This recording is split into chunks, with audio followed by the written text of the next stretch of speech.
খবরদার, ভাত খাওয়ার পরে মনের ভুলেও এই 4টি কাজ আপনি করবেন না।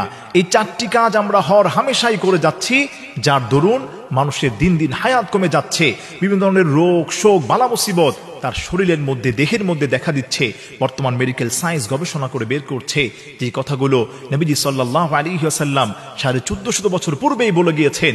নবীজি বলে গিয়েছেন, 1 নম্বরে হচ্ছে তোমরা যখনই ভাত খাবে, ভাত খাওয়ার সঙ্গে সঙ্গেই কেউ পেট পুরে পানি তোমরা গ্রহণ করবে না, পানি খাবে না, এটা নবীজি নিষেধ করেছেন।